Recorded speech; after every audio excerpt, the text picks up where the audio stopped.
right. So, welcome everyone to our game of Trophy Gold, the source of true Purpura. We are playing on the Gauntlet Hangouts.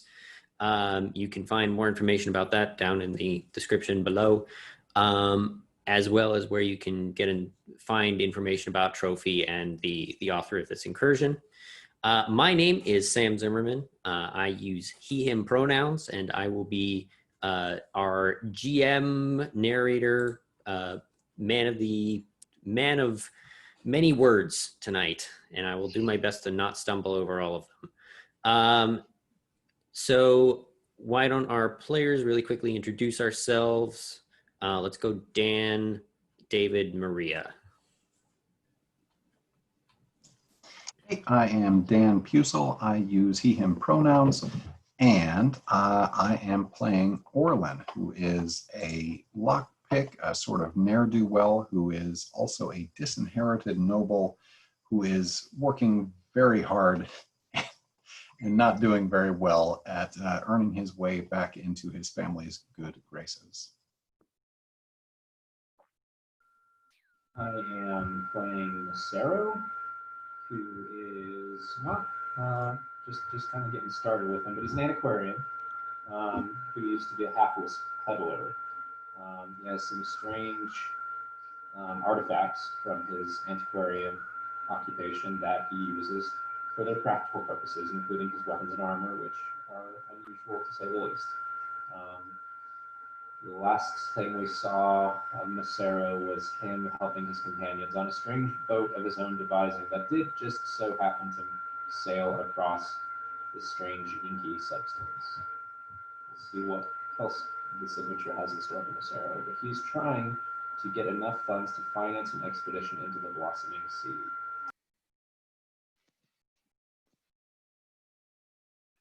Cool. So hi, I'm Maria.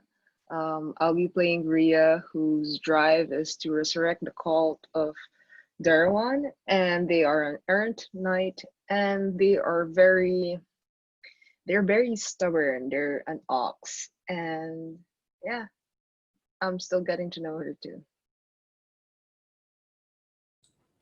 All right. So when we left off last week,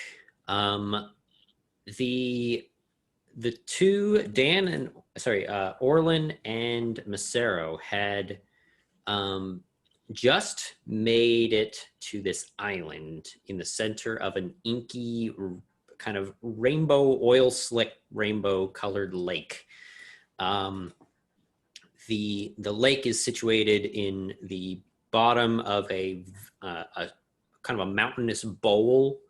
At the far side of the lake is a huge cliff that goes up to this peak that almost looks like the nib of a quill. And there's a large waterfall of different colored inks that are flowing out of the side of this mountain and splashing down into this lake that is all mixing together and creating these weird multicolored rivulets that kind of go everywhere. Orlen had just climbed his way onto the kind of the flat upper portion of this rocky island and had looked up to see a group of these withered, pale, humanoid looking things. You guys named them pale men, that were building a bonfire that was creating this black oozing, like almost tar-like ink that was flowing down the side of the rock and into the lake. Masero had stayed down in the boat to kind of keep an eye on things and make sure that nothing was going wrong. Masero, you are drifting around the side of this island, and there's a cave there. How long has Rhea been marooned on this island? And how has your stubbornness kept you alive? Probably 6 months. And I feel like The stubbornness is because I'm more mad about the people who left me there.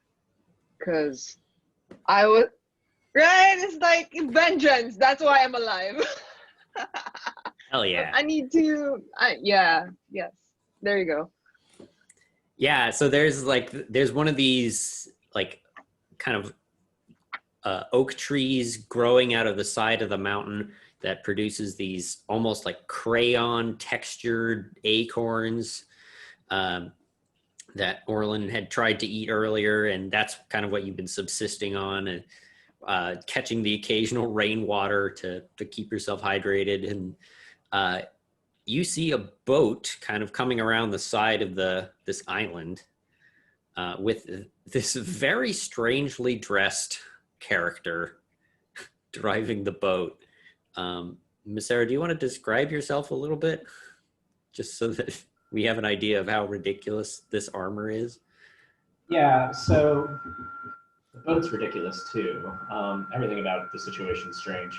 Um, it's like little bamboo, like almost looks like blinds, probably like what you use to cover a window, just covering his chest. And then he has a big metal pole with like a claw on the end of it that he uses as a weapon, but he also uses it to kind of steer the boat. And the boat is like a canoe kind of thing in the middle, but with two little devices that look like they would help it float, and on that kind of branching off to the sides. And then there's tiny little sails on those two floating buoy things.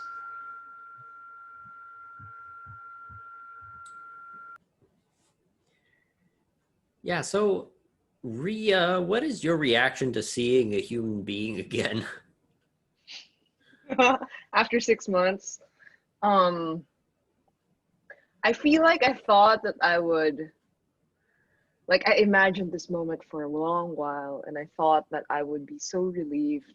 But I actually feel like this uncanny clarity of like wanting to get a hold of them and get out of here so that I could exact vengeance. Like, okay, it's game time kind of thing. Yes.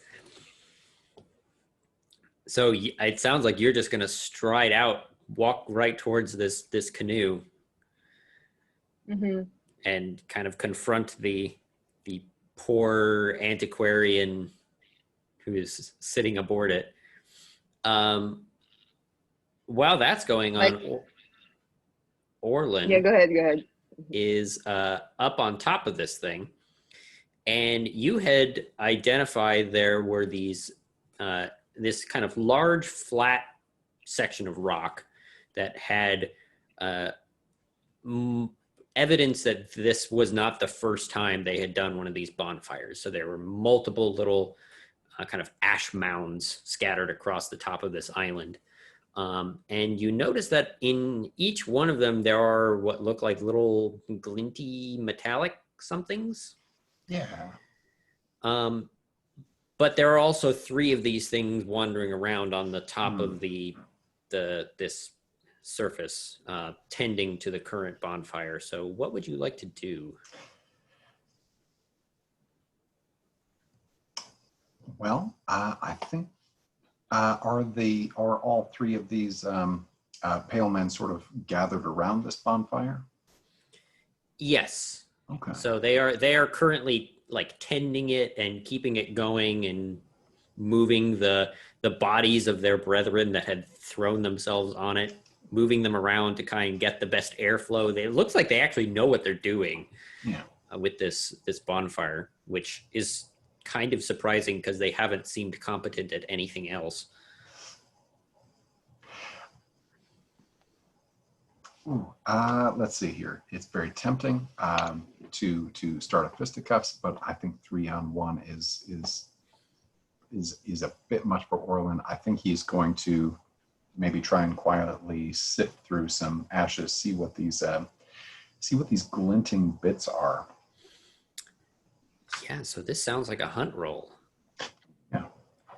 So the hunt roll here is you are trying to sneak up and investigate this stuff. So when you press ever deeper in pursuit of your goals, say how you're exploring the environment and then gather some dice. So you get 1 light dice for just exploring, and you get a 2nd light dice if you have a skill or some equipment or something like that that you are using to make the hunt easier.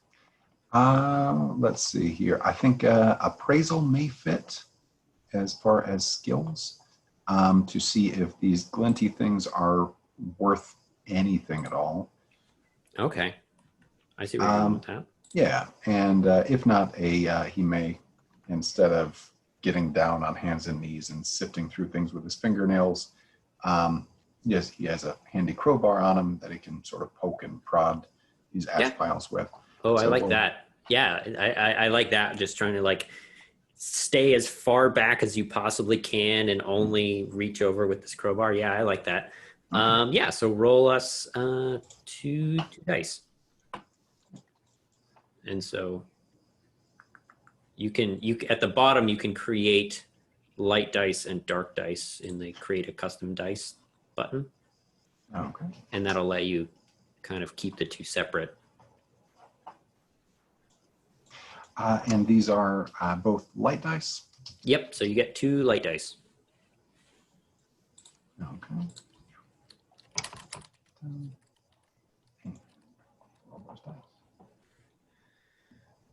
So if we change that to list, so you got a 1 and a 3. So on a 3, on a 1, on a 2 to 3, you do not get any hunt tokens and you encounter something terrible. Sounds right. So you still get the thing that you were looking at because you did the thing, you went and got the thing, but you don't get any additional tokens. Okay. So you reach into this pile and pull out an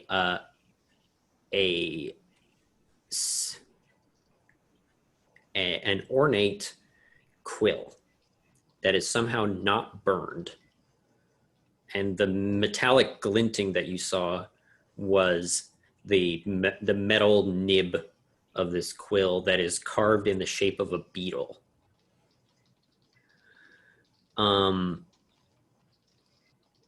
As soon as you touch the ash, all 3 of the pale men turn and look straight at you. You didn't make any noise. You didn't do anything, but whatever they are was somehow attuned to that ash, and they turned and instantly noticed you and they're not running because I don't think they can run, but they are briskly moving towards you. Okay. Like shuffling, and you notice that they are pointedly avoiding the piles of ash that are still on the top of this thing. Interesting.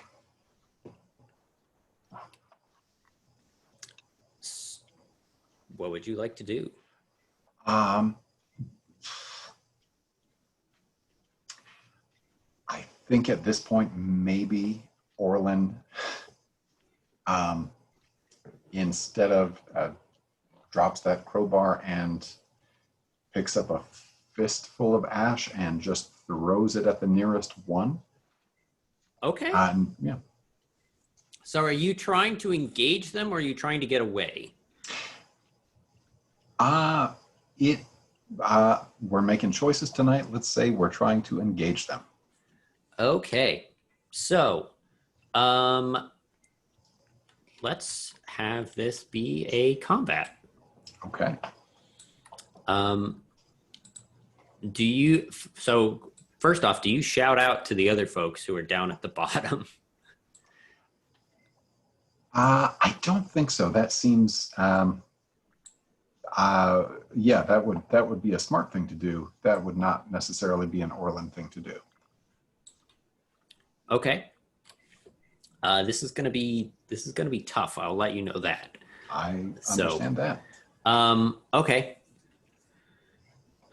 So in combat, we'll do one round of combat and then we'll hop down to see what the other two are doing.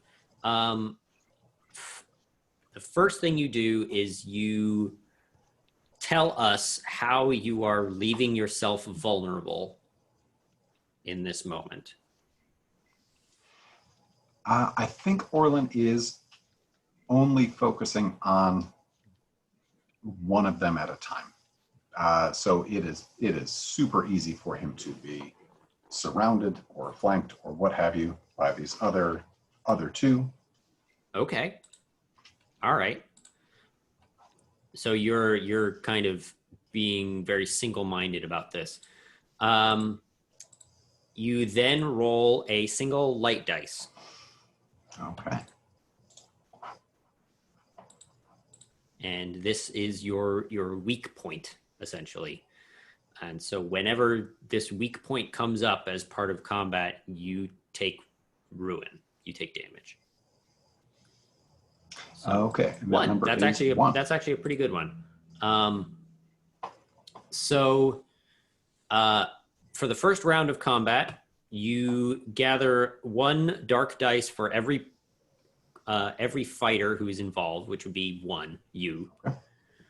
And you roll the one dice. Okay. And that is the first round of combat. Okay. Um, And that all right. Perfect. You got a 1. I sure did. So you did not beat their endurance. That is true. Which is fairly high. So it narrate to us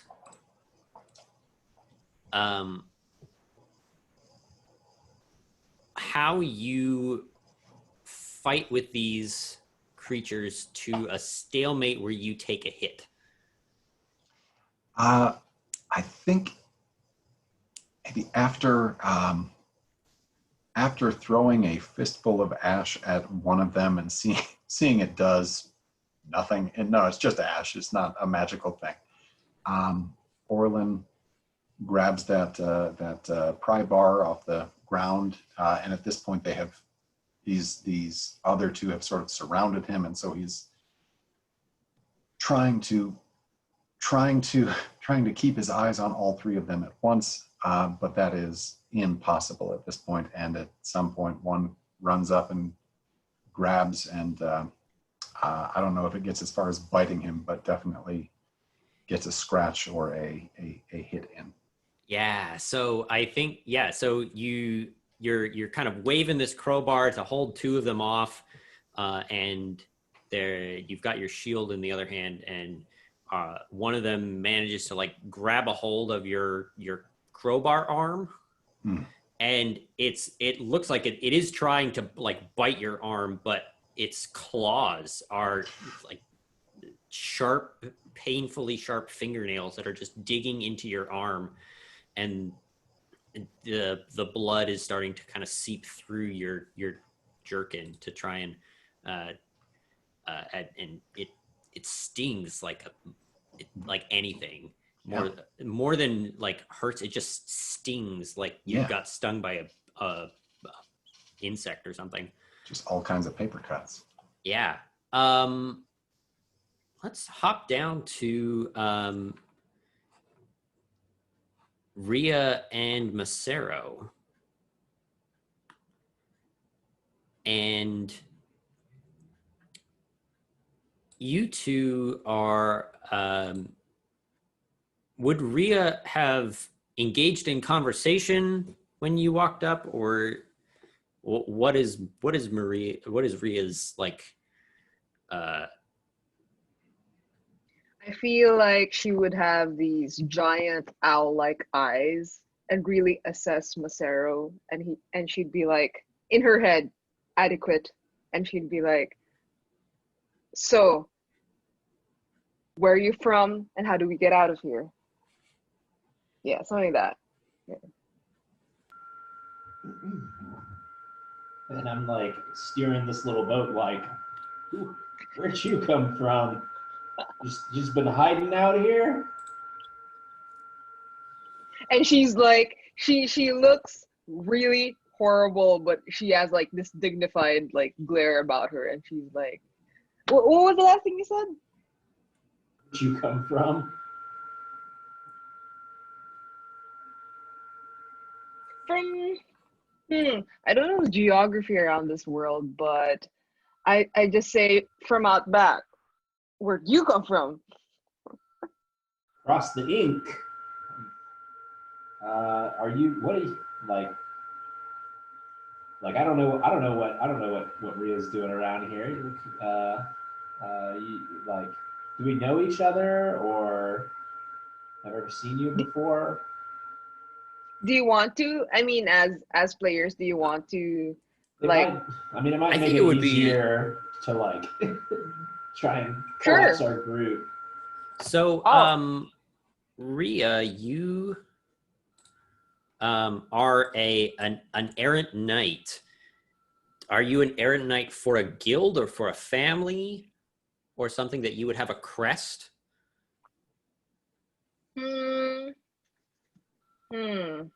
I don't know if it's too much of a stretch, but I'm trying to resurrect the cult of Darwan, right? Could I have been an errant knight for that cult? Or is that too much? Or Sure. yeah, so I feel like I'm trying to resurrect my masters basically. And they've been gone for a while, and the people who were supposed to help me like find, I don't know, items to finish a sigil were the ones who trapped me there, and I'm royally pissed. And Masero is maybe we saw each other in like an is Masero old? Like how is he? I don't think he's like particularly old. I mean, probably like 30 or something, but maybe like we've gone looking for things before, like you for your quest, me just because they're old valuable things, and that's what I get up to. Yeah. Maybe you like helped me find like this candle that never melts or something, and then I was like, oh, I was like, when like the moon like shifted out of like a cloud, I could see enough of your face, and I'm like, Masero, candle guy.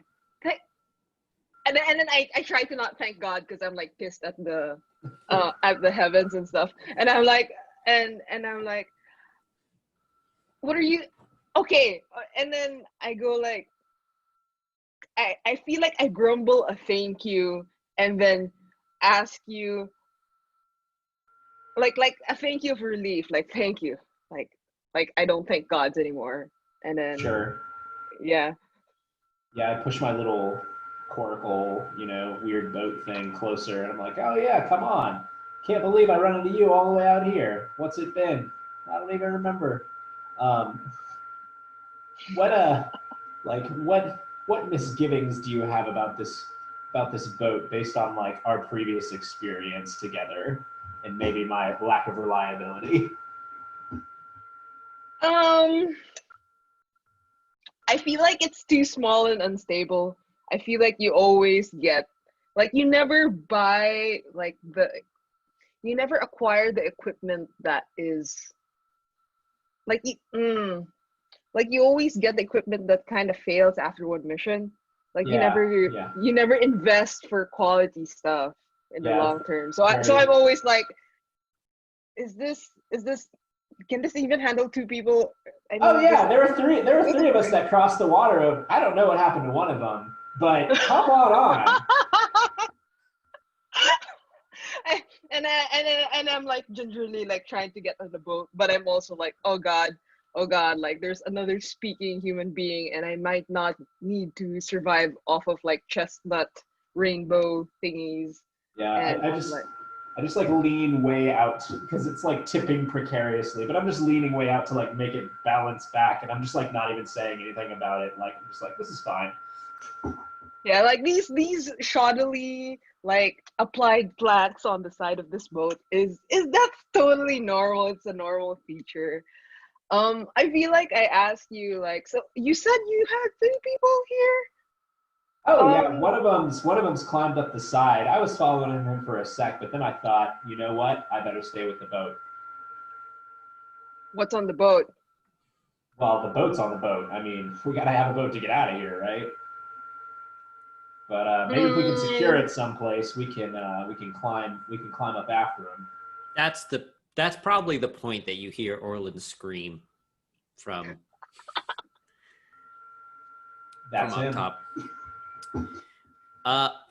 Also, something else that happened during that conversation, you're leaning back to try and like keep the boat from tipping, and as you lean down close to the water, you turn your head a little bit and you see a hand, like this spectral red hand, like reaching out of the water at you, yay. and you have to like quickly duck up a little bit to get away from the water, but you manage. It's not difficult to get away from it. That's where we're saying Kiva went. Oh gosh. Because he had already fallen in once, and so they've got a taste for him. Let's hop back up to Orlen, who is now got one of these attached to his arm. Do you have enough kind of wherewithal to like pull your cudgel out with the other hand? And what's your plan of attack for this next round? Yeah, I think the cudgel makes sense. Yeah, either that, or if we are close to the sort of the drop off, maybe just try to wrestle this fellow with his nails in me off of the drop off. I think that may be the way to go. Yeah, that's good. I like that. So, yeah, so for every round after the first one, we add one more dark dice. Okay. And you always take the highest two and add them together. Oh, okay. So even if you have 3, 4, 5 dice, you still just take the highest two and roll them together. And so if any of them are ones, you still take ruin for every one that comes up. So if you roll 4 dice and they're all ones, you take 4 ruin. Yes. All right. That makes sense. All right. So 2 this time. Yep. To try and wrestle this pale man off of the precipice. And there's another one. Oh boy. So let's talk about armor. Yep. I do have this leather jerkin that I have not checked off yet. I think this is the time, because this is the last bit of ruin that I have. Yeah. So if you lost that last bit, you'd be gone. So I think that is definitely a good time to use that armor. Great. And the other, I believe the other is a 6, which is a 5. So you got a 5 and a 1. Oh, I which see. Totals 6. Oh, I see. Okay. I'm still getting used to this dice rolling app. Mm-hmm. Which again does not meet the endurance of the monster. Dang. So again, so I think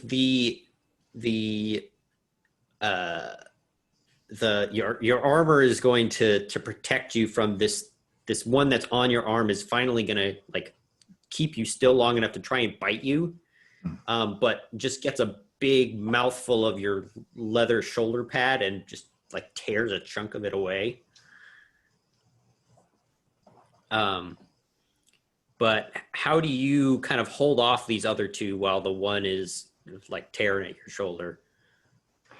I think maybe that is the cudgel, as I am as Orlen is trying desperately to push this this pale man towards the edge, failing. It's clawing and biting. He is also twisting and seeing, oh, there's two more. I have one spare hand. I will do my best to keep these two at bay with this hardwood cudgel, which in retrospect, maybe something with a blade would have been smart. Maybe. Yeah, so you're swinging your cudgel, and the other two are trying to like find a way around this constantly swinging lump of wood that you've got. They're giving it an awful wide berth for just being a chunk of wood. Maybe they don't know what it is. Maybe there's something else to that. I'm not sure. But you are able to kind of hold these two off from you as you are like pushing this other one back towards the cliff almost. Ria and Masero, what are you guys doing in this situation?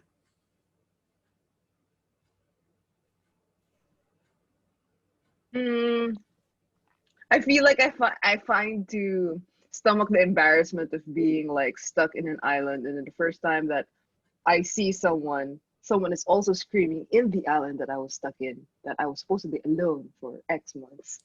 So I feel like I'm like processing all of that, and then while me and Masero were like trying to park the boat, am I right? Yeah, I think I'm like, just making it even worse. I'm like, oh man, he must have run into all of those pale guys that were up there. And then I'm just like trying to scramble up the side of this But spot to try and get to Orlen to help. Yeah, and I'm so like, pale guys. Doesn't that sound iffy? And then I feel like we just drag ourselves to the scene. okay. So what I'm going to offer is you can try a risk roll to get there in time for this next round, or you can get there safely, but it'll take 2 rounds.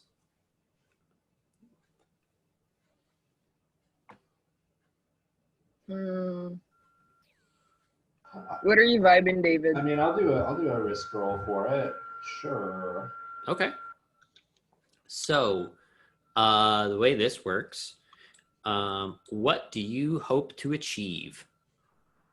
I mean, I think I'm trying to get there to prevent more harm from coming to Orlen before we can intervene. Okay. Yeah, so just getting there as quickly as possible. That's what you're focused on. That's what you're going to do. Okay. Each other player and the GM offers something that could go wrong if you fail.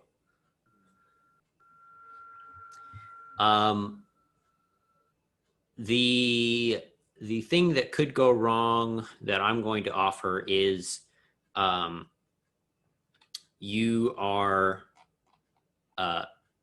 making your way up this cliff, and you like rip off a chunk of the rock as you're going up, and it falls on the boat.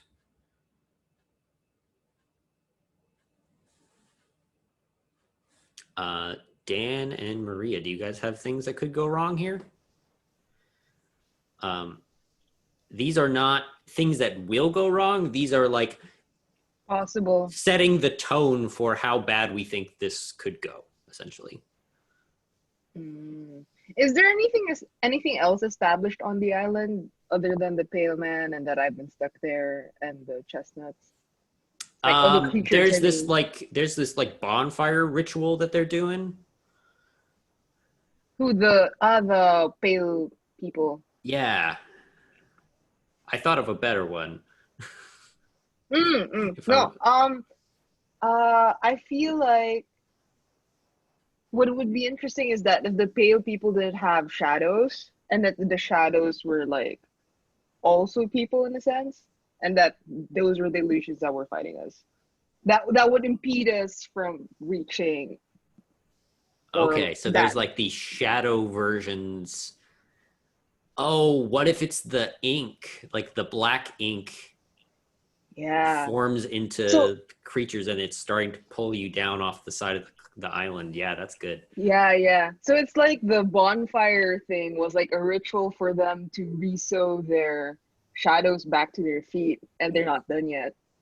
So it's like they're like crawling all over the mountain. That's fun. Dan, do you have any ideas? Uh, I I think if something goes wrong, it might be that um, in the scuffle above, a foot kicks some of a an ash pile, and Masero is met with just a face full of this noxious stuff. Yeah, that works. That could be interesting. So, Masero, you take one light dice if you have a skill, your occupation, background, or training, or a piece of equipment. Any one of those things that you think is helping you in this situation. Yeah, I think my pole with the claw on it helps me scramble up the side of here. Yeah, that sounds like an excellent climbing implement. So yeah, you get a light dice from that. Um, Devil's Bargains.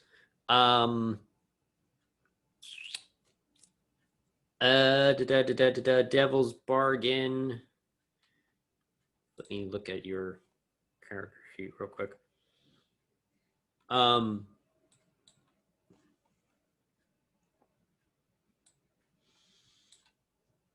Devil's Bargain is going to be that no matter what, you didn't finish tying the boat up. And so it's not going to like drift away completely, but it's going to be it's going to be tough to like reel it back in when you're done. Dan and Maria also get to offer Devil's Bargains if you would like to.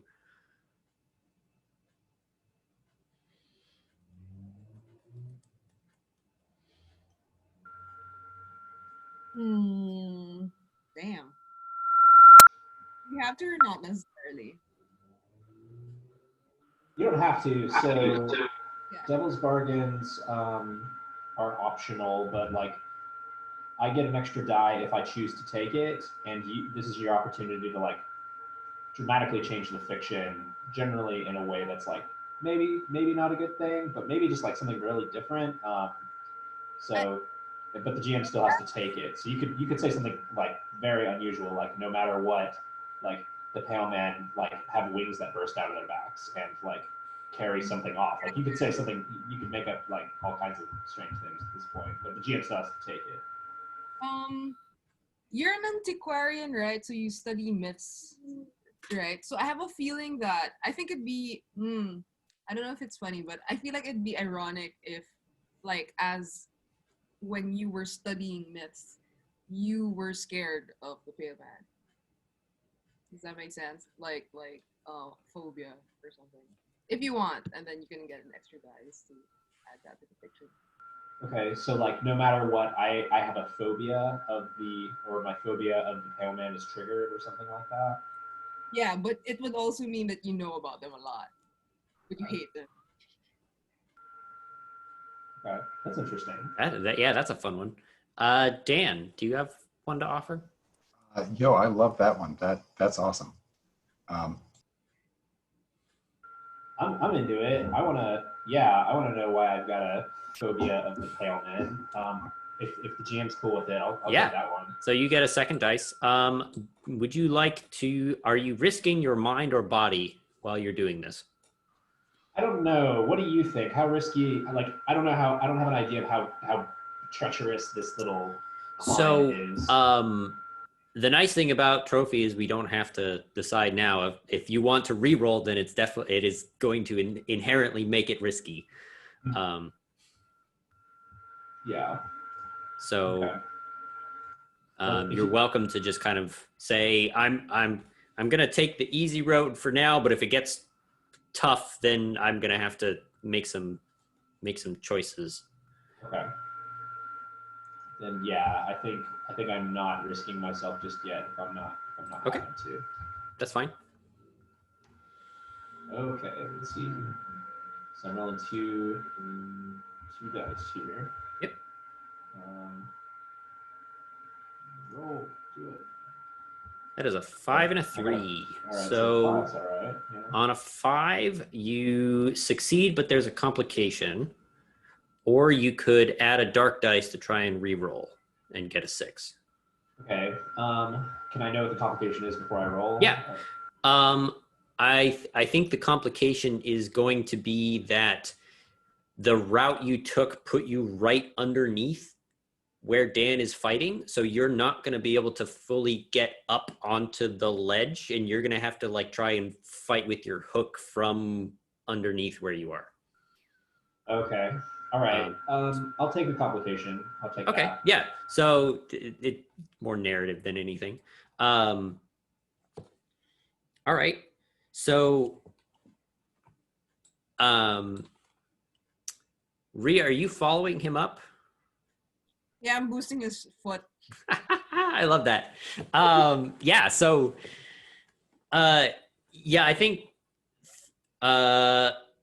let's have just Masero join in on this round of combat, and then Rhea, you'll hop in the next round once Masero has time to clamber up and kind of give you space to get onto the top of this thing. So Masero, why don't you roll us a light dice to figure out what your weak point is, and also describe how you are how you are vulnerable at this moment. A 6. Okay.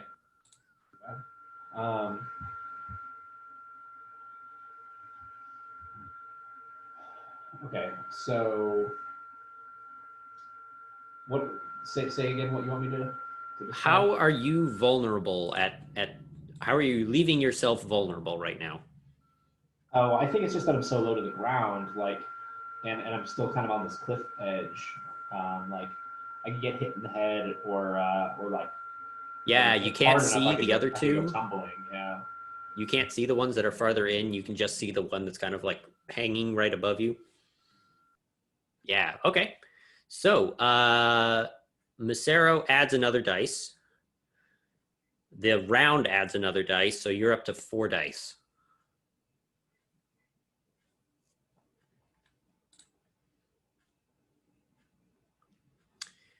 Two, 6, 2, 1. So the good news is that their endurance is 8. So you beat it. You met the endurance. The bad news is you rolled a 1 and a 6, which are both of your weak points.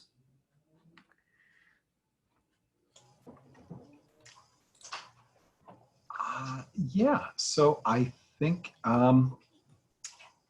this one that Orlen had been trying to wrestle towards the edge of the precipice goes over that edge, giving Masero a good a stout kick, or a bit of a claw, catches him a little bit on the side as he goes, and taking Orlen with him down the rocky slope into the inky abyss. Yeah, that's I think what happens to Orlen. Okay. So let me double check, because there is stuff that happens when you die. Let me just double check to make sure that we did all the things.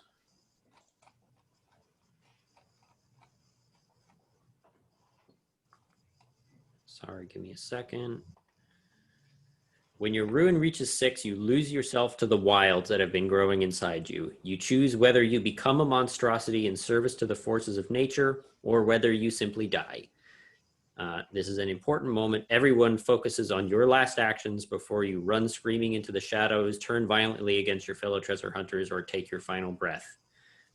Up to you. So you have the spotlight right now, so take as much time as you want. But yeah, let's say that that there is a slow, there's a slow motion shot of this pale man and Orlen as they tumble down the slope, leaving patches of oddly colored blood on the rocks here and there. And with each bounce, Orlen's face becomes more pale, his skin a little more transparent. And at some point, just before the water, they are two nearly identical figures tearing at each other's flesh. And then they submerge in with less of like a splash than you would think with water, and more of just a quiet submergence. That's what I've got. That's awesome. So you did defeat them, which means that Masero, who was part of that combat,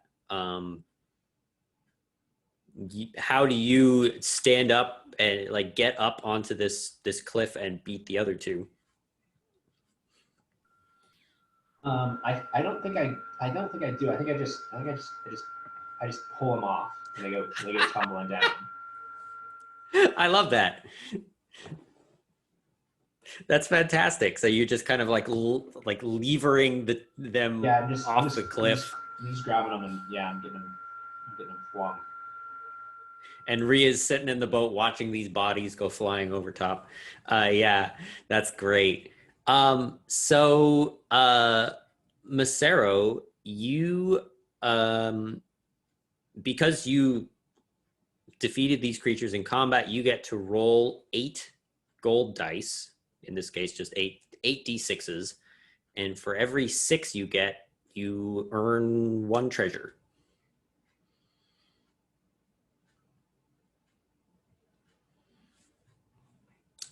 And there's 2 6s in there. So, I think you clamber up onto the top of this thing once the pale men are all gone, and there are still some of these kind of glittering little treasures scattered around. I think one of them is this same quill that Orlen was fighting over.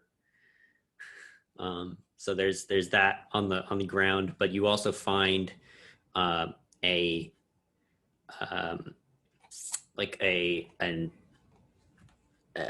silver inlaid box that you don't really know what it is, but it's this very, very finely wrought box that is somehow unburned in one of these ash piles. And you're able to keep those 2. And I think that is a decent spot for our first break. Dan, if you want to spend a little bit of time making another character, and we will figure out how to wrap you in. We'll figure something out. But yeah, so let's take 10 to give Dan time to do everything you need to do. So be back at the half hour. Sound good to everybody? Cool. I will see you in a little bit. All right, we are back from our break. So the island that you guys are currently situated on is essentially a big chunk of rock. It is a big rocky outcropping in the middle of this lake full of this inky, gross stuff. So moving forward, from this vantage point on the island, you can kind of see that the the waterfall itself is the source of most of this liquid, and that's kind of where you're trying to get, is the source of these rivers. And so that is probably the direction that you're going to want to go from here.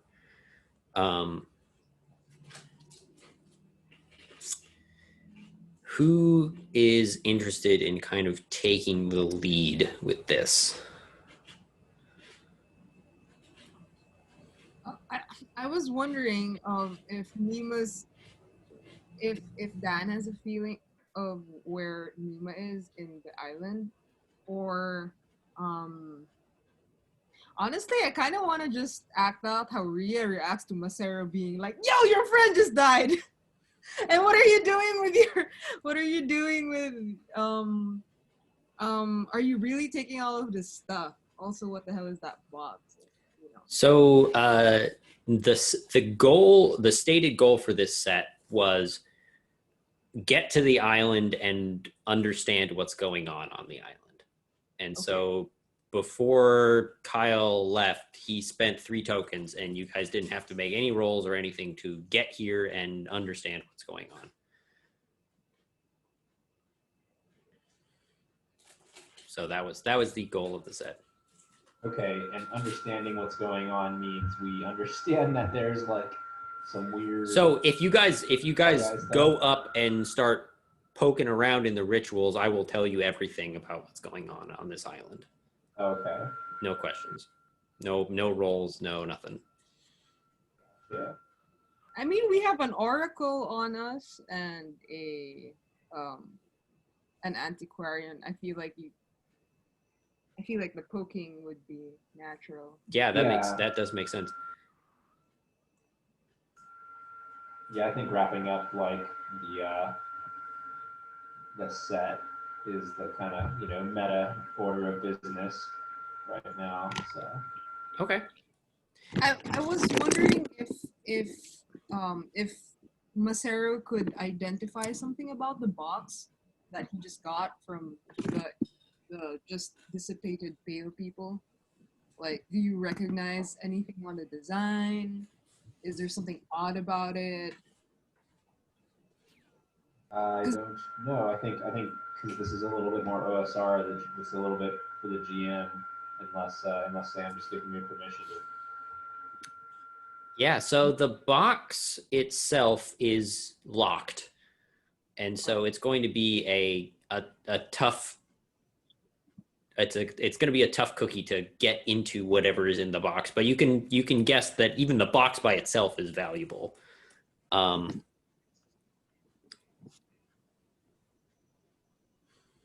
So that is going to be much more of a get back to town, find a locksmith to open up this box for you type deal. Okay.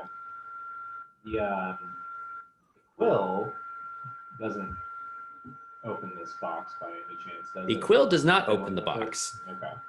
Do you want to do anything else with the quill? I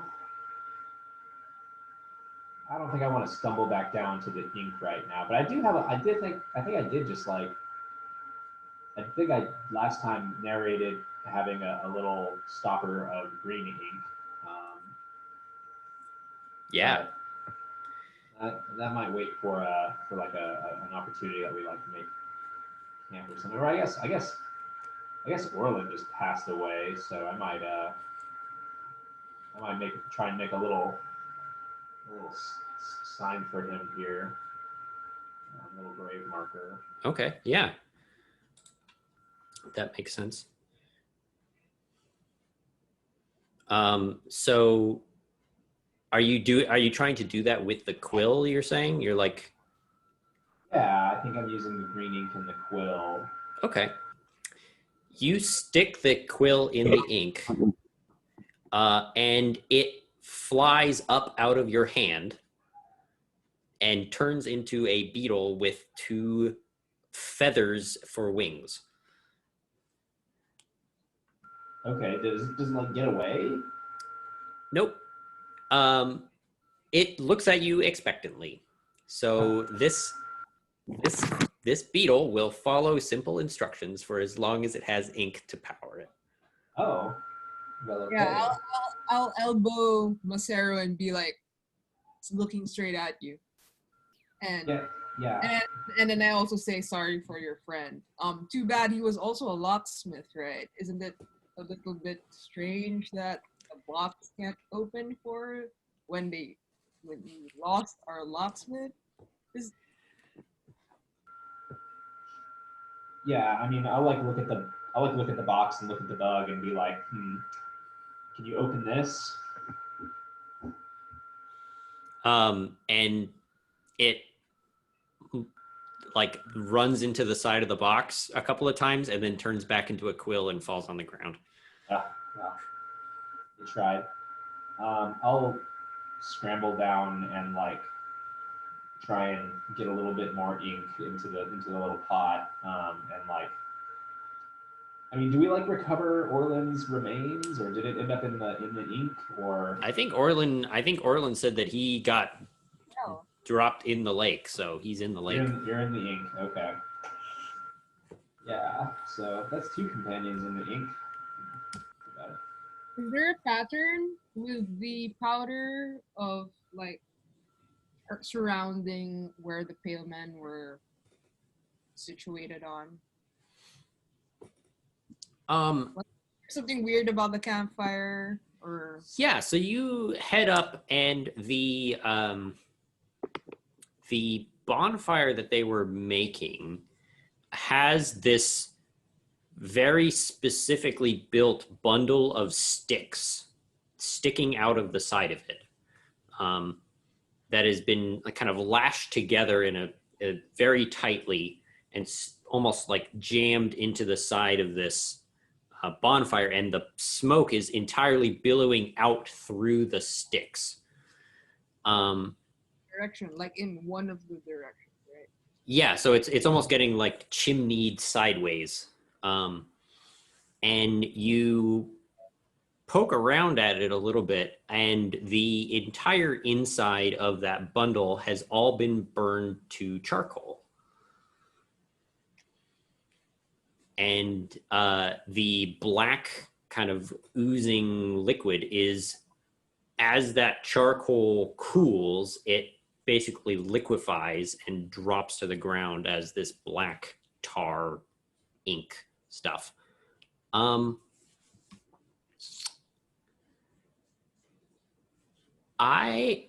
So Dan, how do you feel about Nima being like the start of the next bonfire that didn't happen? Sounds great. So yeah, so I think that there's this figure that is like strapped to the ground, like tied to the ground, and has these sticks starting to get piled up on top of them, off to one side of this kind of platform. And now that all of the pale men are gone and they are no longer kind of being watched all the time, I would assume that Nima is like struggling to get out of whatever is holding him down. Yeah, that makes sense. And so what does Rhea, Yeah. because you're the one poking around up here. Yeah, I feel like I hear like a soft whimper at the corner of my ear, and then I could hear Nima crying, and it's like this low, guttural, animal-like sound, and just like, instinctual motherly vibe that I'm like, yo, is there? I thought it was a baby, but when we were like trying to remove the sticks, it turned out to be like a girl. How old would Nima be? That. I feel like older, maybe late 40s, early 50s in there. Like it just sounded young. Yeah. And then I feel like I find her, and then I look for vital signs I wipe off the ash off of like your forehead, and then I feel like as I put my ear near your mouth, I hear you say something. It is okay. You're gonna okay. So you have to put a bundle of sticks in, kind of at an angle. And then I've watched them do this many times, and we've had a lot of turnover with these pale men. Then you're going to have to light the bundle of sticks, and that's how we make the charcoal. But I'd prefer if you didn't do that. But if you're looking for instructions, this is how you do it. Do you want to burn up? Do you want to be burned alive? No, but you look like you could use instructions, and so I'm just trying to be helpful. Do you want to die? No. Are you trying to die? No, but I would like to be helpful. You can let me go. It's fine. This bit did not work out. No, it's okay. It's okay. I mean, I'm digging it. Why are you here? I feel like I ask. And then I feel like, do you need anything? I don't think I have that much supplies in terms of like water or food. Oh or man. Ooh, you said the first thing you said was one thing I could use is some water. Ooh. I feel like I have numbing herbs, but if you have like any wounds on you, I could tend to it. Surprisingly okay. I would love to be untied. And boy, some water would be just perfect. Yeah, I use my sword to cut away your ropes, and then I go about the business of like focusing on the bonfire and asking, you seem very, very focused into getting these fires lit. What about them? You look like you know more than you look like you know more than what would be expected.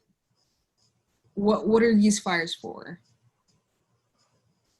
Oh, these fires are to make the charcoal, and the charcoal makes the tar, and the tar, I think the tar is very, very good for these people. I don't know anything beyond the tar. And then I feel like I put a hand to your face and like ask, so why are you actually here? And it's like a really hard glare to your face.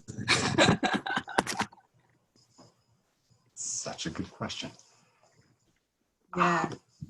Like, are you like? I feel like meta-wise, I'm like, were you a sacrifice, or were you helping them, or are you just as lost as us? But why do you know shit? Yeah, but yeah. Probably some of all of the above. Honestly, I've been slipping in and out of consciousness. Okay. That's kind of my thing. So like you do a bit of so it's almost like you lose energy a bit and you tell me that you don't know either. Yeah. And then I feel like at that point I stop my like pestering, and then I just haul you out of the platform from the charcoal. And then, is there still a fire from the old bonfire that we could light the one that we found Nima on? Yeah, if you wanted to light another one of these fires, go ahead. There's plenty of fire there. Yeah. So I feel like I just follow what Nima said in terms of like, oh, you need instruction. I'm like, you know what? I miss people. I'm like, we just lost someone that I barely met for like 2 seconds off of my earshot, like I didn't even see them, and then we buried him, and then we found this lady who's like more lost than me. So it's like, fine, okay, let's light a fire and like offer it to, you know, whoever's watching. Do you want an opportunity to get some tokens? Because you Um, could, so this could be part of you spent tokens to get up here and not roll and you just do it, or you could try a hunt roll right now and maybe get a token out of it. Sure, okay. Let me pull up the dice room.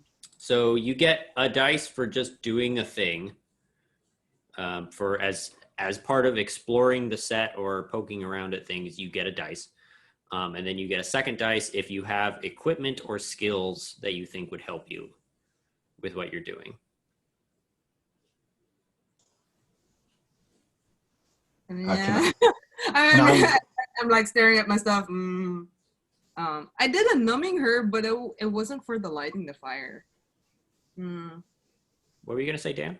Can I lend a skill to Rhea for this role? If you're helping her, then I feel like you could have the skill and Okay. kind of share in whatever bad thing happens if a bad thing happens. Yes, that makes sense to me. So yeah, Nima has rituals as a skill, which makes perfect sense. Perfect. That makes sense. So yeah, that is 2 dice. So Maria, why don't you roll us 2 d6s? Wait, hold on. Wait, I'm curious about where's my banana. Okay, never mind. I'm gonna check that later. Like I'm gonna look up what strength necessarily entails, but yeah. Okay. Add another dice, so that's 2d6. Give me something good. Did it go? Oh. Does not look like it went. Guys. There we go. It didn't actually roll any dice. Wait, hold on. I feel like I didn't.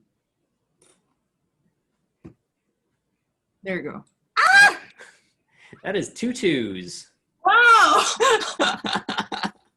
Fantastic. Okay. That is unfortunate. So, on a 2 or a 3, you encounter something terrible. Ooh. So I think the encounter something terrible is in transferring over this fire, you get some of the tar on your hands. Not intentionally. You're just trying to like scoop up some of this previous bonfire and move it over to light the next one, but you stick your hand in some of this tar, and it kind of almost burns away at your skin. Almost, you're able to like shake it off, and it just kind of peels off, like it's like almost solid, like getting a wax almost.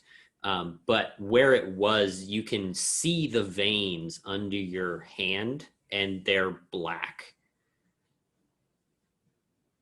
And so you are going to get a condition that is, what should we call it?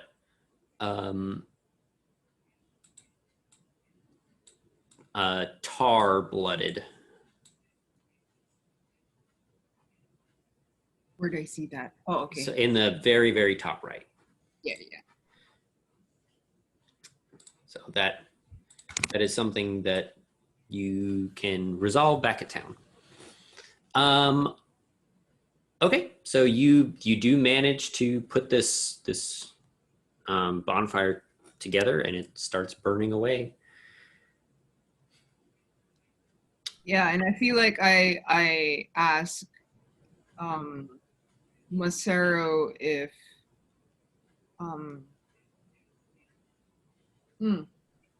I feel like I asked wait. I asked Masero and sorry, wait. I asked Masero and Nima if they have any ideas in terms of like deciphering the ritual that the pale people were doing. Because So they see better than me. the ritual is making this tar. That is what they are trying to do up here. And so this is whatever they're doing is creating this black ink.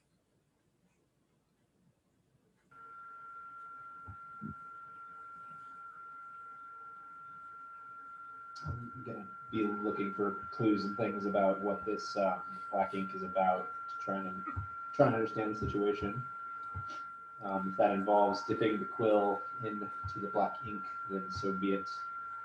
So yeah, so this ink is one of the magical inks that is pouring out of this place, and so this is a ritual that is making this Purpura stuff.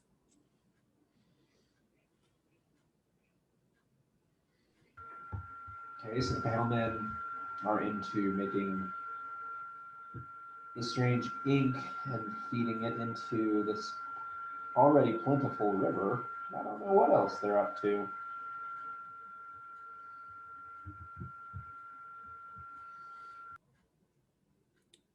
So, would you guys like to move forward farther into the incursion?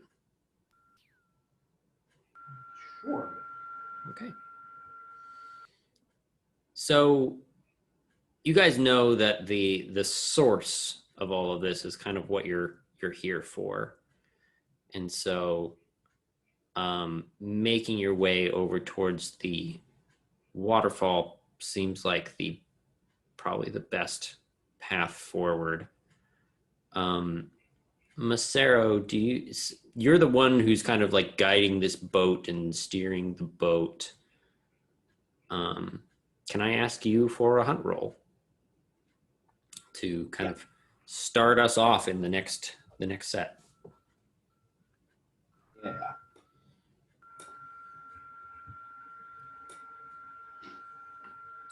So let's see. you get one dice just for doing a thing, and then you get another dice if you have a skill or a piece of equipment. And we've kind of established that you've got this boat that you're using, so I would give you that one.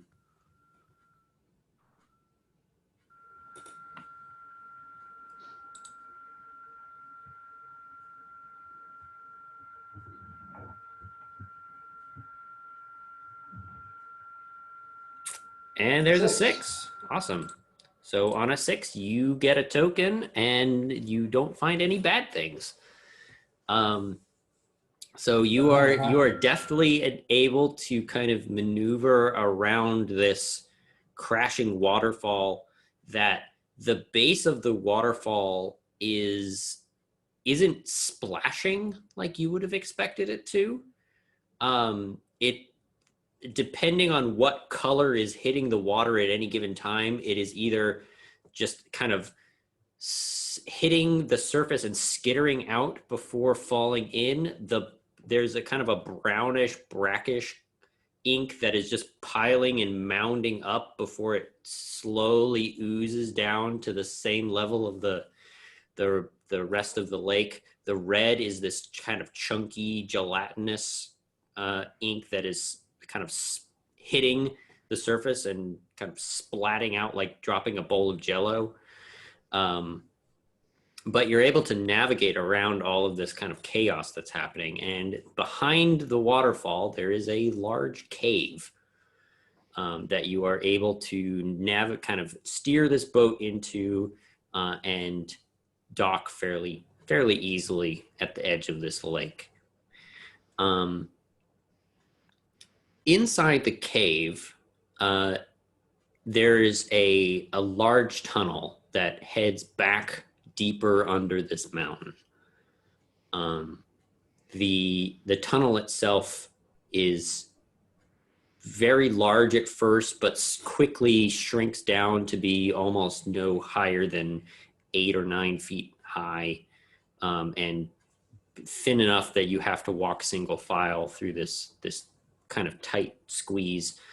And after a while, you come to a fork where to the left, you can see in the dim torchlight that you have kind of a glittering blue that is starting to kind of show up on the walls.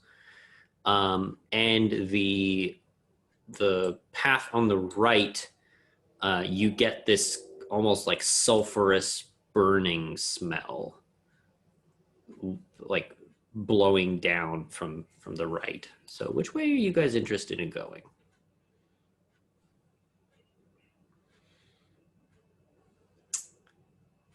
Let's ask Nima, who's the newest person. My nose tells me we don't want to go towards that terrible smell. I strongly suggest a glittering blue. I think that path is the way to the true Purpura.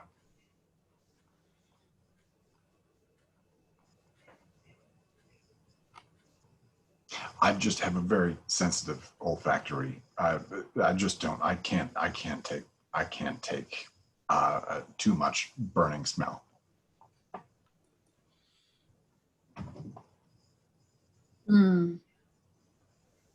Yeah, I think I'm okay with that. I feel like I asked Nima if there are any gods that are related to a river of blue. Oh, that's a great question. Any gods? Yeah. Hmm. Because they seem to be sacrificing a lot of these things. Yeah. Is that something that that Nima would know about? I mean,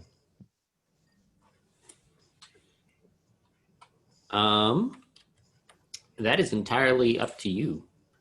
Do you have you do have gods and rituals as a skill?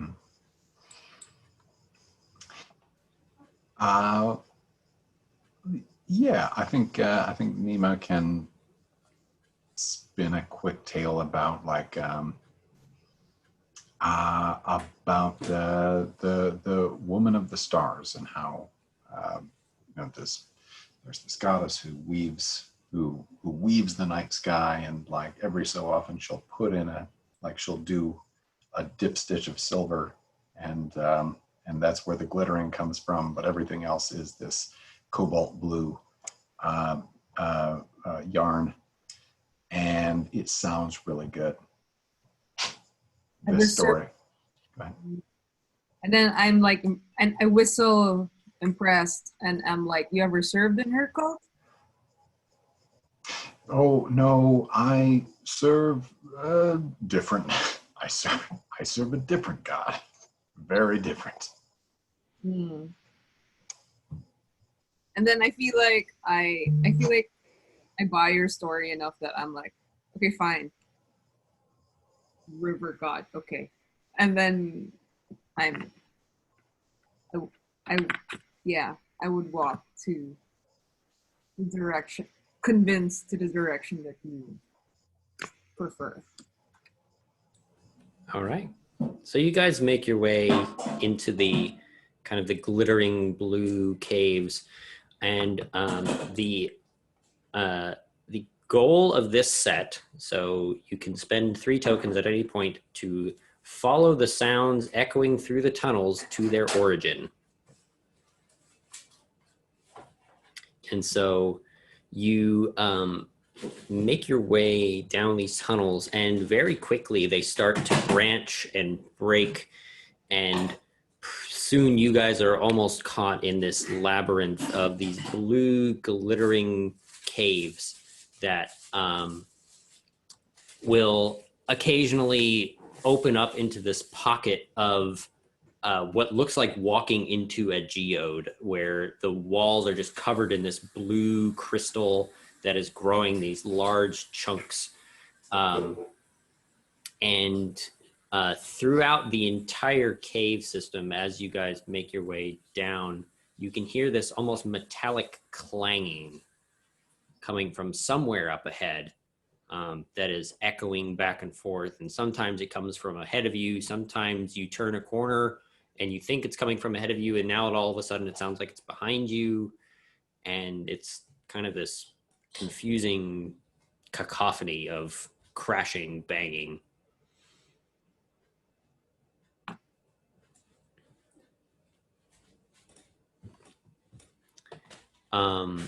So you guys continue making your way down through this this tunnel, and you find one of these geodes that has a dead treasure hunter in it. Between Nima and Ria, who do you think? Do either of you want to claim this as one of your compatriots? I'm down for that.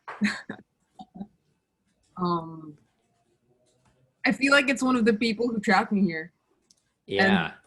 And then I reveal that not only are they the person who trapped me there, I'm like, they're also a sperm lover.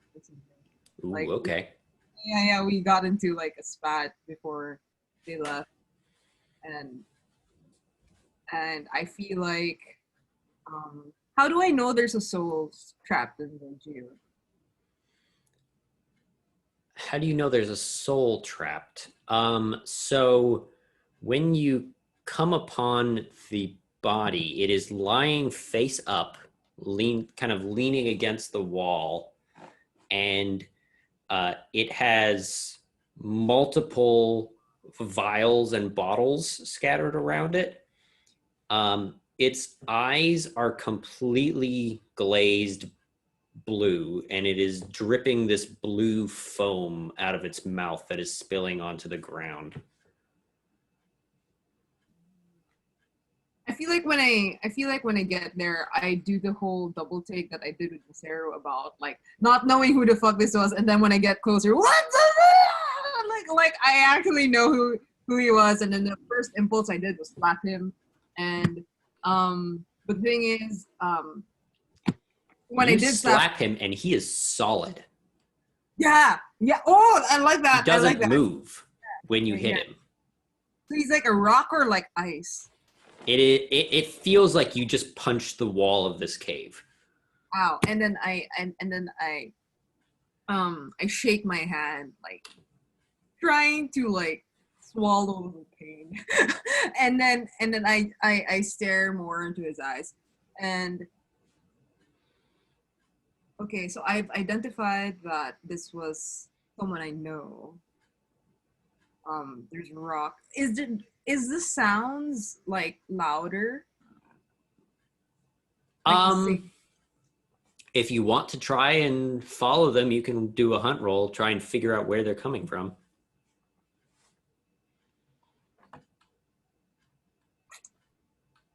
Is other than the vials and the glazed, okay, so there's glazed eyes. Are any of the vials familiar to me? The vials themselves are not particularly interesting. They're just kind of glass bottles, but they do look like they had this ink in it. They're like little, like at the bottom of the vial, there's like little trace amounts of the ink pond. Yeah, I feel like I want to do a hunt roll, and I think I want to do it narratively. I look for like the softest part. Like, I don't know if this makes sense, but it's like either I blow like a tune on the bottle, trying to copy the tune of what I'm hearing, or I smash. Okay. Yeah, or I smash one of the bottles on the body, on like just one of the body parts that I feel like looks.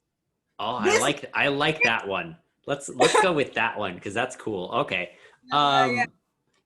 Yeah. So You get a dice for doing a thing, and then do you have a skill or a piece of equipment that you're? Strength and persistence, is that valid? I like. You also have destruction, and that counts. Yeah. Like, So yeah, I feel. I don't think I use my sword though, because I really want to use one of the bottles. yeah, no, you only get it's you have a skill or an equipment or something else. No matter how many of them you have, you just get one dice. So, Okay, so +1 because I use strength / destruction. Yep. So you get 2 dice total. Okay. Oh my gosh, can I please roll better this time? Oh my god. You got a 4. So you get a hunt token, Okay. and you encounter something terrible. So I love this image of you taking the glass bottle and just smashing it over his face. Oh, face, nice. Okay. And when you do, the glass actually cuts through his skin, and you can see that his skull has entirely turned to this same lapis lazuli that is coating the ceiling. And like you cut all the way through his cheek down to the bone. I feel like I say, why do you look more handsome dead, Alejandro? And then I laugh a little. And I feel like one of the voices laugh. I don't know, one of the songs laugh. That's hilarious. But in smashing this bottle on him, you also, like in your swing, some of that glass flies and hits the crystals that are on the walls, and when it does, it shatters the crystal into powder dust that goes flying through the air, and turns into this cloud of little crystal particles that you have to coughing and breathing in, as you're trying to get away from it. And so you, you're going to have this cough from here on out, as you've inhaled this blue crystal, and every time you cough into it, like you cough and cover your mouth and come away, and there's a little bit of this blue on your hand. And I hate it because it reminds me of him. But do I pick up on what do I pick up on anything on my hunt? Pick up on. I didn't hear quite what you said. Oh, did I pick up any new information with my hunt roll before? I guess you picked up on some information about what happens if you drink too much of this stuff. But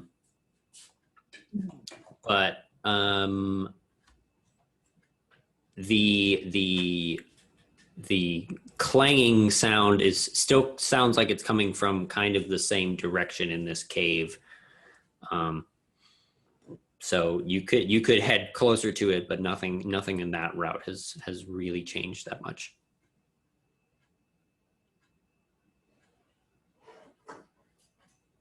So, Masero or Nima, do either of you want to take the lead here? Try something, do something, go somewhere?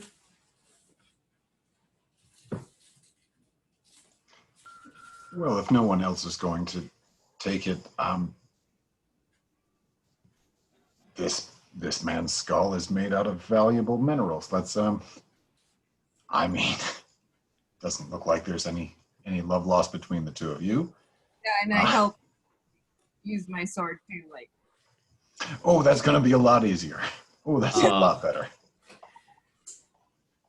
Okay. This is awesome. I don't think this is actually a hunt roll. I think this is a risk roll, honestly. Okay. Because you are walking into this room that has all of this kind of blue powder, and you're doing a thing that is going to just make more of this shattered lapis lazuli stuff. So how are you trying to avoid all of that? Well, let me see here. Under combat equipment, the only armor that Nima has is layers of filthy fabric, and so I feel as though one of those could, not necessarily pleasantly, but could be brought up over the mouth and nose to help and filter some of this particulate. Yeah, that's good. So, what do you hope to achieve? To attain a intact skull of valuable mineral. Okay. And then each of us gets to say something that we think could be the failure condition for this. David, do you have any ideas? I'm gonna call you out first. I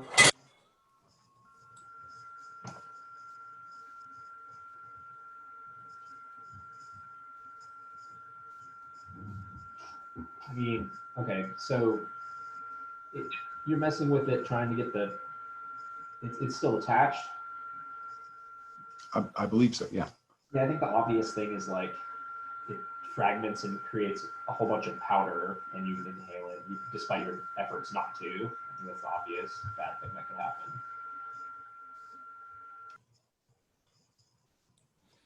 happen. My bad thing is going to be you get the skull off, but the rest of the body comes alive and you have to fight it. Oh yeah. For me, like the singing reaches like a screeching fever point. That's migraine inducing. And then we have to fight for voices. But yeah, I had the same idea. Okay. Yeah, so the clanging noise gets louder and louder and you can't hear what's going on. Yeah. All right. So you've already kind of said the equipment that you're using to help you. So you get 1 dice. Devil's bargains. I will start off and offer that you no matter what happens,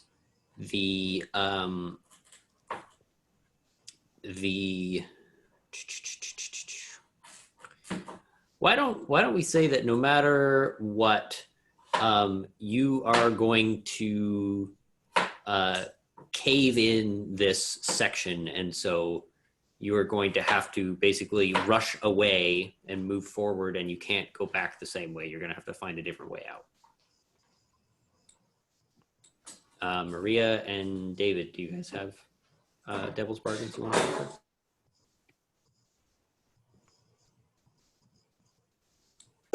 David, I think you're muted if you're trying to talk. No matter what, Orlen and Kiva's ink-filled bodies will pursue us for the rest of the adventure.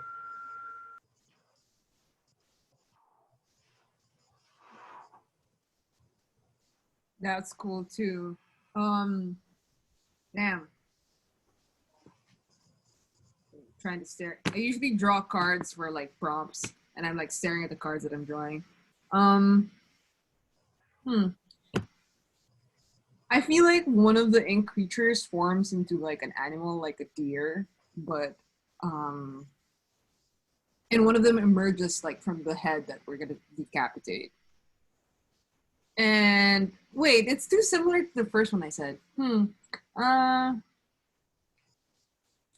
So keep in mind that this is no matter what happens, this thing will will occur, and it should not be a qualifier of success or failure. So even if they fail and the thing comes alive, whatever we said is going to happen is going to happen.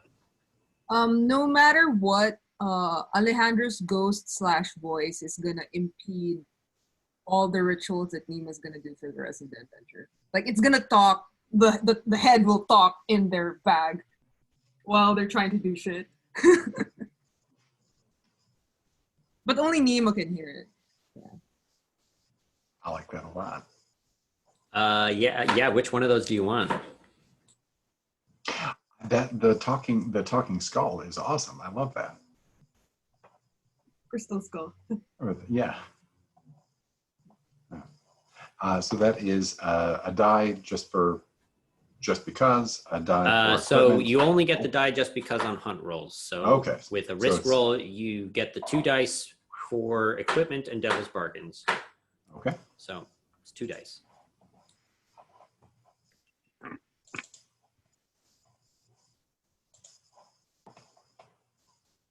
All right. 4 is my biggest number. That is a 2 and a 4. So if you want to, you can add a dark dice and re-roll to try and get a 6. In the current situation, if you take the 4,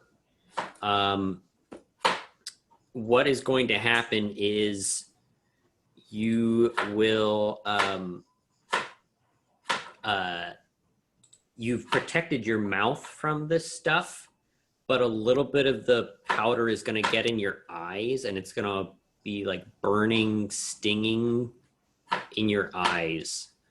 And it's going to slowly start turning your eyes the same kind of like solid blue.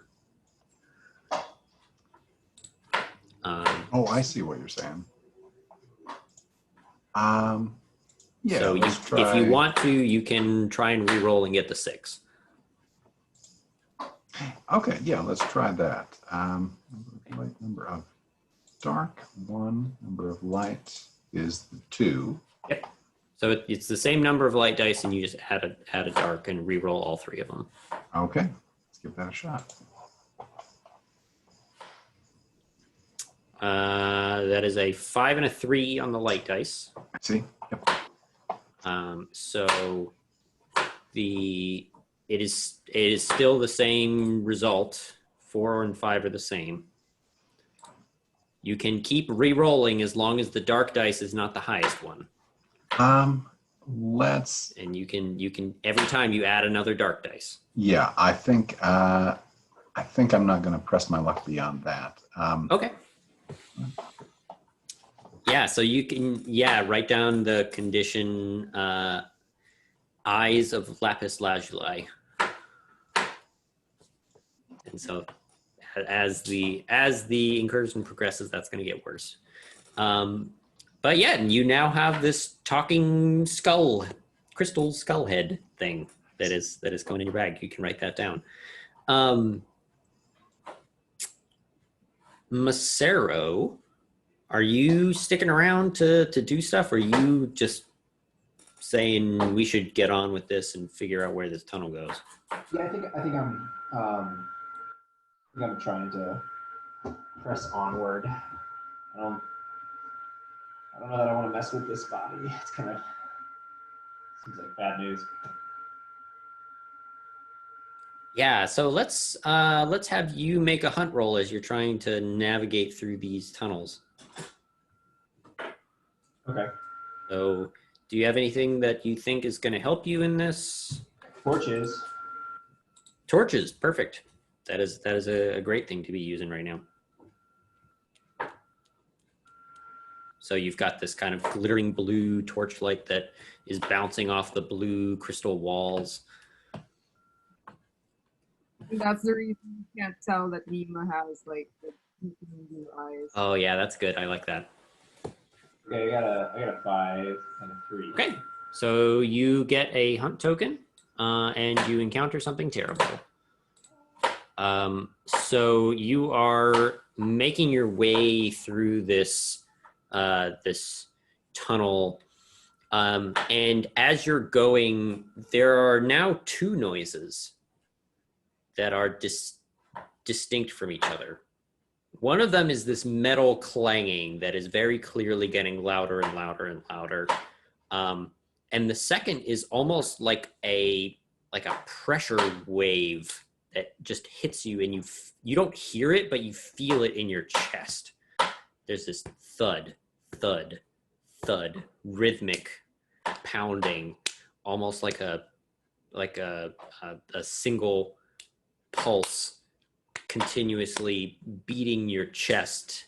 And as you turn a corner, you open up into this large kind of central chasm that is a massive one of these lapis lazuli nodes almost. And in the center of it is a huge kind of multi-limbed metal construct of brass and gears and bubbling vats of ink that is pounding at the walls and breaking off huge chunks of this blue crystal, which is falling into one of the vats that he has sitting underneath. And it's very clear that this is where that metal clanging noise was coming from. But the pulsing doesn't seem to be coming from this room.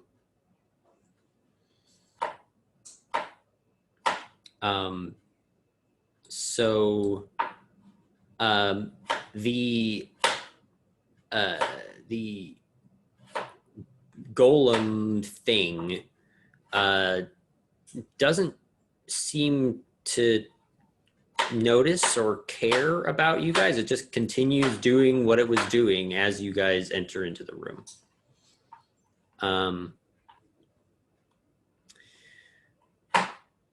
Masero, you were the one who kind of led everybody in here. What's your take on what's going on? What do you want to do? How big is it? It is probably 10 and a half, 12 feet high. It is much wider than it is tall. It has these two big, almost like 3-foot diameter vats of ink that are kind of on these little spider-like legs. And that makes up most of the bulk of this thing. And it has these two big arms that are just kind of smashing chunks of the wall that are falling into the vats. Okay, seems like bad news. I think I'm just gonna like scoot out of that room. Is that like the only way, or does the path continue on? Or? So yeah, so there are two ways out of this room that continue into the kind of the weird labyrinth of this place. And so you could try and just like leave and go somewhere else, or you could try and get past it to continue on towards whatever is making this thumping noise. Or you would basically have to backtrack and take the long way around. I think I will take option 3 and take a step back, and once we're kind of not looking right at this thing, consider what it would take to pull off the burrow ritual to get past this thing. I like that. That is a good option. So yeah, so you're just trying to like dig through the wall to get to one of these other passageways. I like that. Yeah. Yeah, what does that look like for us? What does this ritual look like? I mean, it's the burrow ritual, and it says move through the ground. So do I need to make a roll or just... Oh yeah, so this is a risk roll. Anytime you use a ritual, it's a risk roll.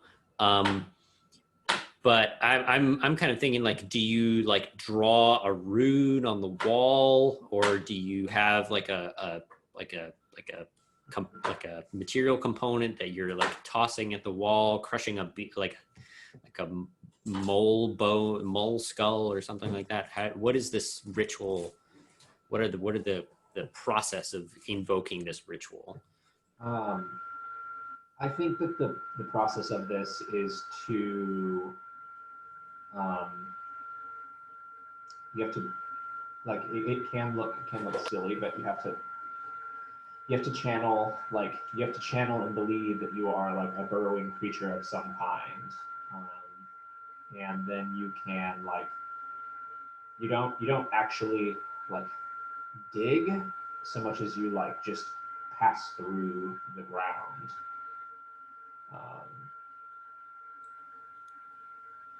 All right, so you're having to like teach these other two, like, I'm gonna say the words and you're gonna believe, and I will help you pass through the wall as well. Yeah, okay. Yeah, whatever your animal, whatever you can most clearly identify yourself with, that is a burrowing animal, that will get you there. You have to really believe it in your mind. Masero's, of course, most readily identifies with a worm, and he holds all of his limbs very closely into himself. And I think if this works, like he just drops into the ground. Oh, that's awesome. Yeah, so let's do a risk roll. So what do you hope is going to happen? I hope that we can move under the ground past this and into another chamber that gets us closer to our goal. Okay. What can go wrong? Things that could go wrong. I mean, the obvious one is you get halfway and you get stuck in the ground. That is kind of an ending to the adventure, I guess. Oh, I've got a better one. What could go wrong is one or more of you are not able to believe hard enough, and so you've split the party. Maria or Dan, do you guys have things that could go wrong here?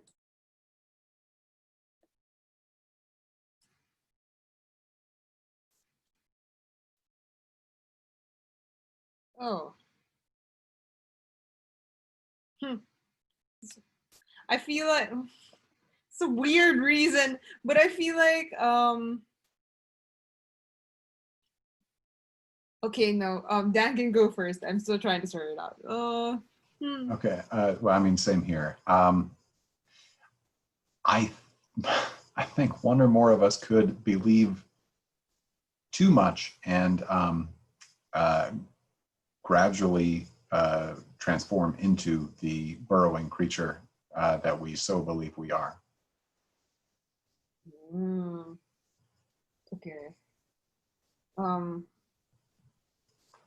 I feel like Rhea is the most like averse to magic, or at least like Maria as a player loves magic, but it's more of like so far she's the more, I don't believe in God. This isn't work. And the reason that I'm thinking about is that it's because she ate acorns on the island, and there's just something wrong with like how her body has shifted in 6 months.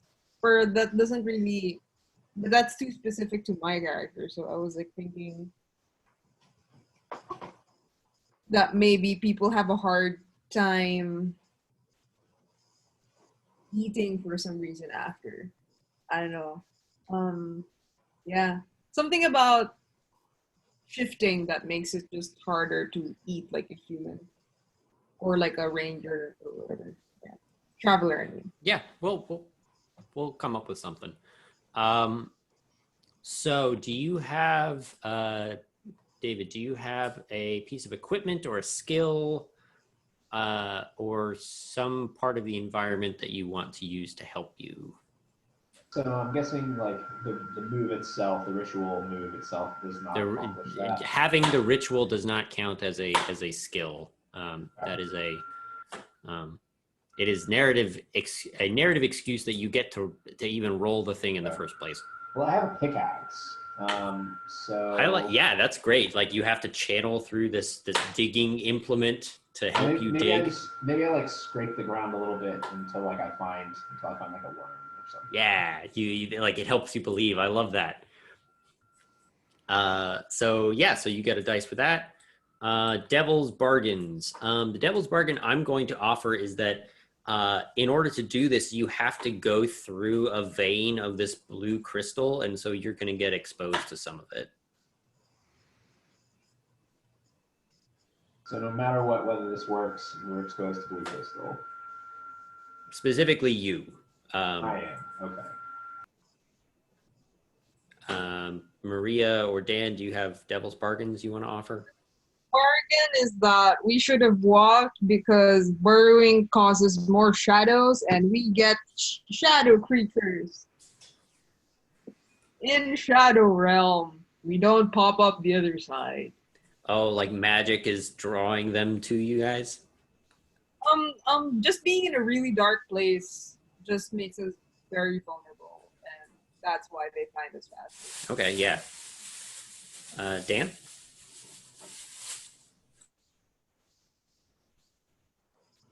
I think maybe there is there's a pocket of inky water, an underground rivulet that we might break into.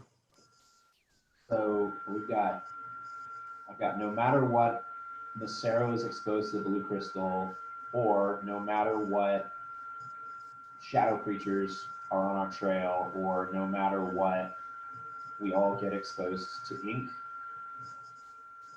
Am I understanding that all right?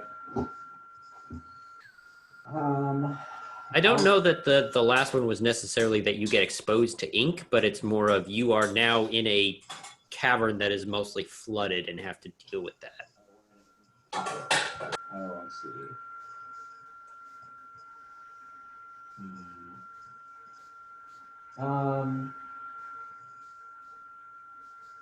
I'll take no matter what, Masero is exposed to the blue. Okay, and then are you gonna add a dark dice right off the bat or no? This probably calls for it, right? Oh yeah, sorry, you're using a ritual, so yes, you have to include a dark dice right off the bat. I forgot about that. So I'll roll these two, then I'll roll another one. Okay, so those are both a 2. So what's the dark die? Dark die is also a 2. That's very unlikely. So we got all 2s. That's about as bad as it can get. Let's all lie together. Let's go. So the good news is that the dark dice is not higher than your current ruin. Correct? That's so your ruin does not go up. But you fail and things get worse. The GM describes how. I really liked that one of you is thinks too hard about the ritual and isn't ready and turns into some kind of, or like you're mentally stuck as the animal you were burrowing as.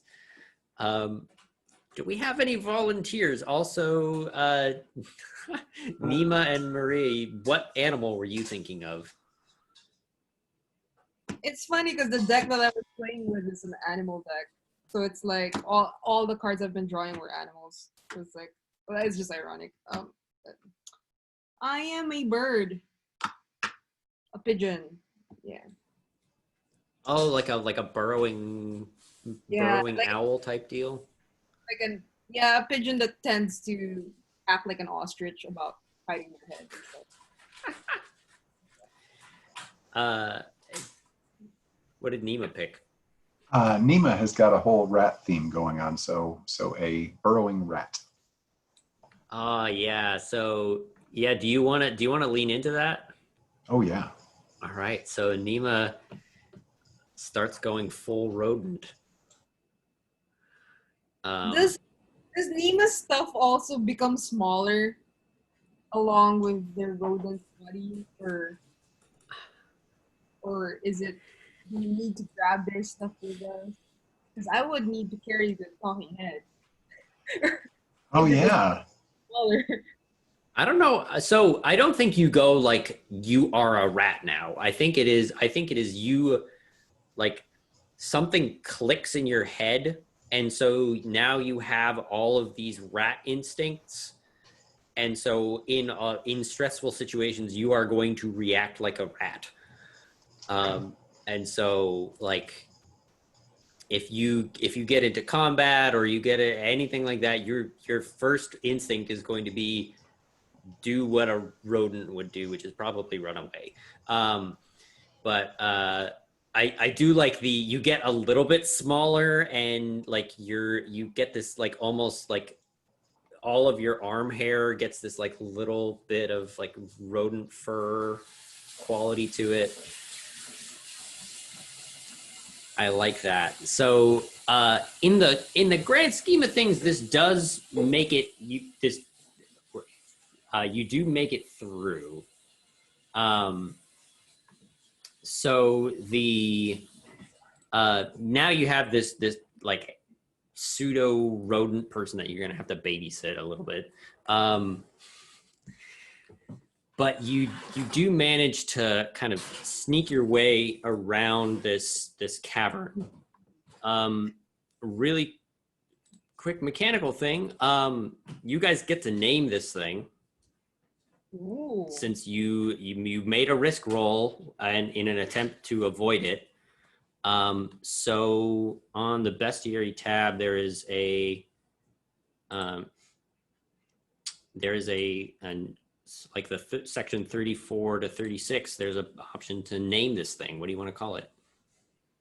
Halls of Awakening, or yeah, this is in my brain. Or is there a list that I'm supposed to look at? Wait.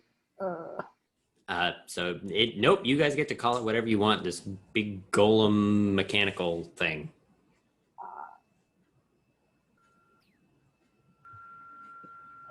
Masero suggests we call it a clank.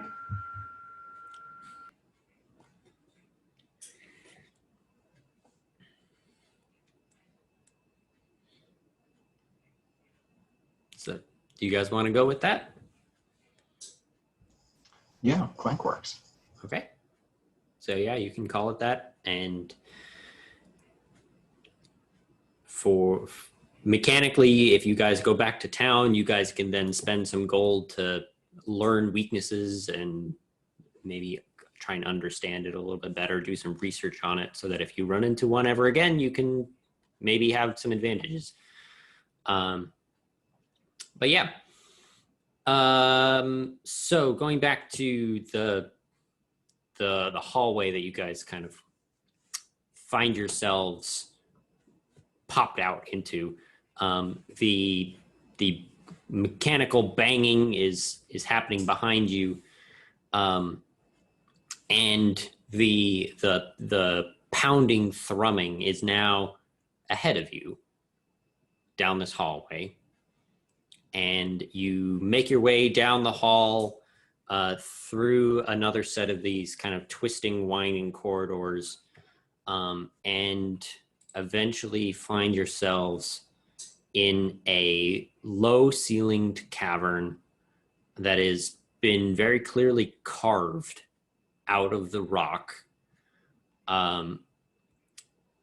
The walls are not shimmering, which is kind of shocking after the constantly glittering walls that you guys have been walking through up until this point. But you walk into this room, and the only thing in here is a single monolith standing in the center of this cavern that is almost this square pillar that stands in the middle, carved out of solid lapis lazuli with these gold veins running through the whole thing. The monolith is set on a kind of a small circular dais that is lined with these half melted blue candles, and there is one candle that is lit that illuminates a set of runes carved into the bottom of it. And I think that is where we're gonna call it for tonight, so that we have a little bit of time to do wrap-up stuff.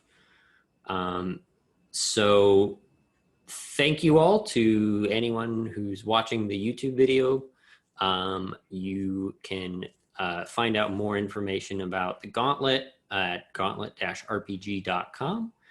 Maybe you'll get to play a game with one of us. And if you do, I hope to play with you very soon. And until then, I will see you around. Bye, everyone.